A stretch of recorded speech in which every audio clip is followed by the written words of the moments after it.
Hi guys, welcome to my channel. In today's video I'll be talking about the things that I don't do to my natural hair, but I've still been able to grow my hair long and have been able to retain length. I feel like when it comes to our natural hair, sometimes we be doing too much.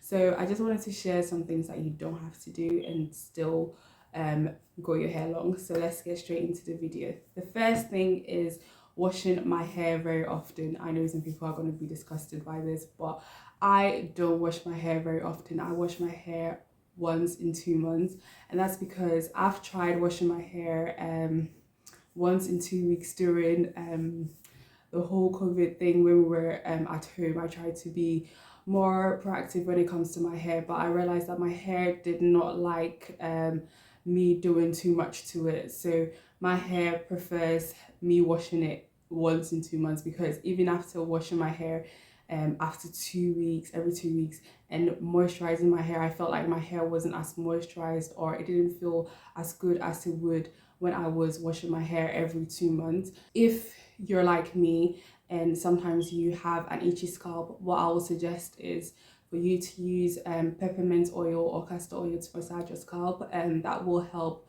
relieve your scalp from any itchiness or dryness that you might feel. So that's what I do, and I've still been able to grow my hair quite long.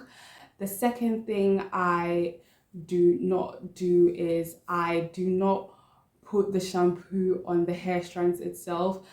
Some people have said it's like washing your body and not focusing on your whole body. You're just washing your face and allowing the soap to drain down to the rest of your body. Yeah, that makes sense, but for my hair, I feel like when I apply shampoo onto the hair strands itself, my hair tends to dry off very quickly, and I'm just completely stripping my hair. Even though I've pre-pooed my hair before shampooing it, I feel like it's just too drying for my hair. So I make sure that I apply the shampoo onto the scalp of my hair, and then allow the shampoo to drain from the scalp to the hair strands itself. I never, and again, I repeat, I never apply the shampoo onto the ends of my hair, because I feel like the ends are the most vulnerable section of my hair. So I never do that. If I do that, it's by mistake, but I try to avoid that area because it is quite vulnerable and it needs more TLC. The third thing I do not do is I do not trim my hair very often. I've seen so many videos on YouTube saying that you need to trim your hair at least once in 3 months, but I believe that when it comes to trimming your hair, it is subjective and dependent on what you do to your hair. If you are a type of person who manipulates your hair very often, you're consistently braiding it and then doing different hairstyles and combing it a lot, I feel like you might have to trim your hair more, because you are manipulating your hair more, so your ends may suffer more than if you are a type of person who puts your hair in protective styles more often. For me, I put my hair in protective styles a lot. It may seem that I do have my hair out often because of the shorts that I've been making, but usually before I started YouTube, I always had my hair in protective styles, especially during winter, and it's only during summer that I would do my hair. But I usually put it in low manipulation hairstyles so that I don't even have to put my hair, my hands in my hair very often. So for me, I trim my hair when I feel like it's needed. I usually dust off my ends when I do twist.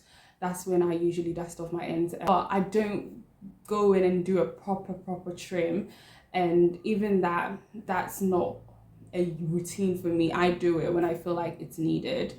So I don't believe that you have to have a routine when it comes to trimming your hair. Of course, if you have any split ends, please make sure you trim those off, because it could split further up the hair strands. But if you feel like your hair is healthy and your ends do not look damaged, then there's no point in trimming your hair when it's not needed. But that's how I feel about it. Also, I wanted to say that there are some hairstyles that people find very helpful in growing their hair long. So I've seen some people say they have managed to grow their hair long using wash and goes.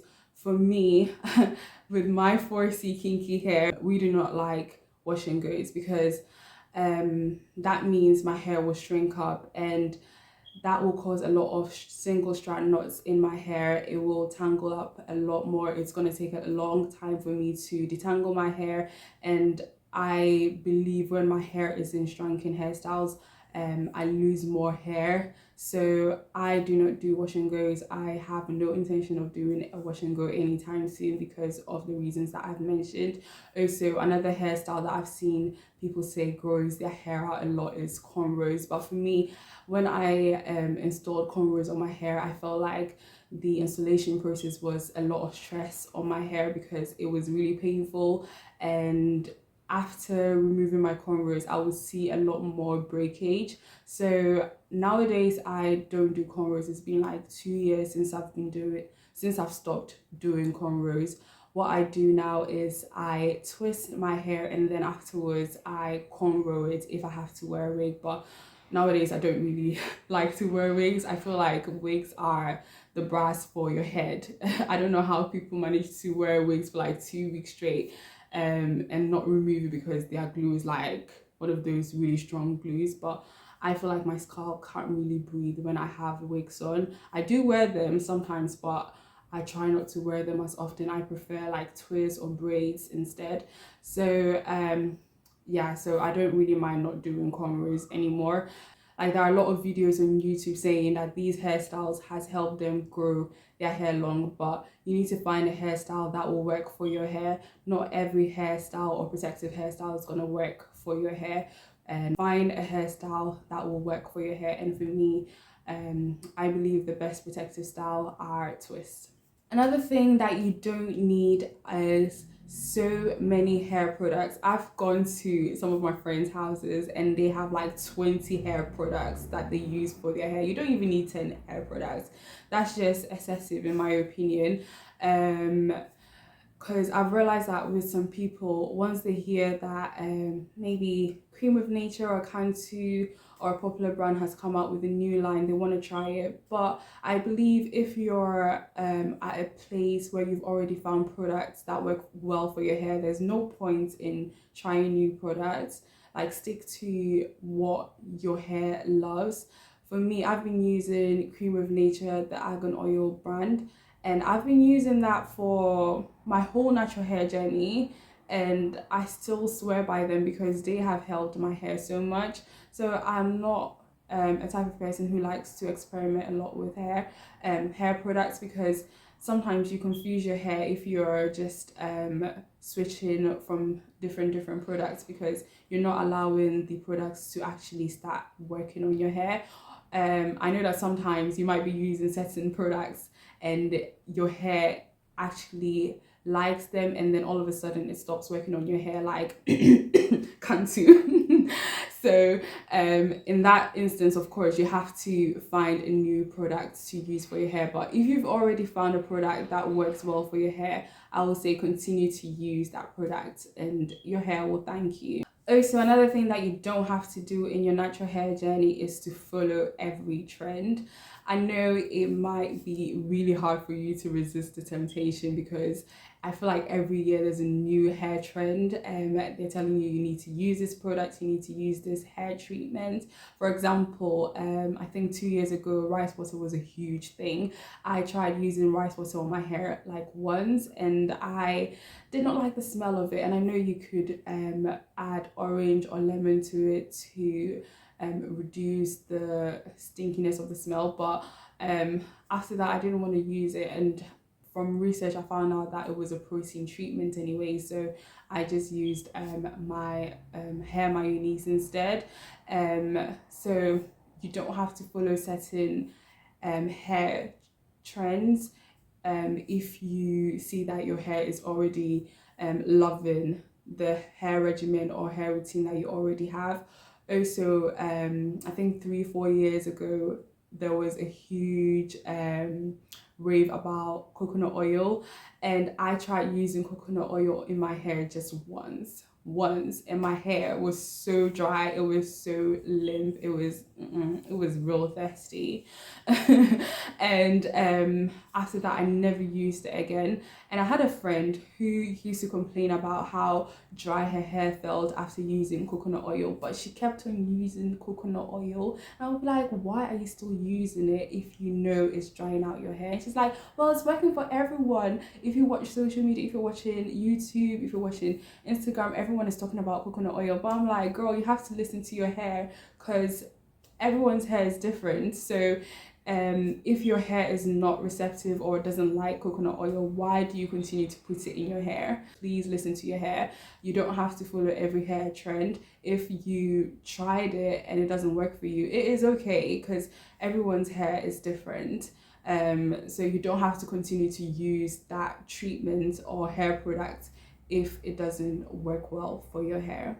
The last thing you don't have to do is listen to everyone. So I've heard people say that hair grease is the worst, it's gonna cause a lot of product buildup. For me, I've been using grease again for about a year and a half, and my hair hasn't thanked me enough for that. It is so grateful that I've started to use more grease in my hair. I use it as a sealant, and I've heard people say that if you don't use it, you shouldn't use it at all on your hair because natural hair doesn't like grease. But who said? I love hair grease. It allows the moisture to be retained in my hair for much longer. So I will highly suggest that you use grease, but you just have to make sure that you're using it correctly. You have to use it as a sealant, and make sure that you've put a leave-in first and then seal it, so that the moisture doesn't go anywhere, and you make sure you clarify your hair afterwards. So this is the end of my video. I hope you enjoyed this. Let me know if you don't do any of these things, or things that you don't do but you've still been able to retain length. Thank you so much for watching till the end. Please don't forget to like, comment and subscribe. Till next time, bye.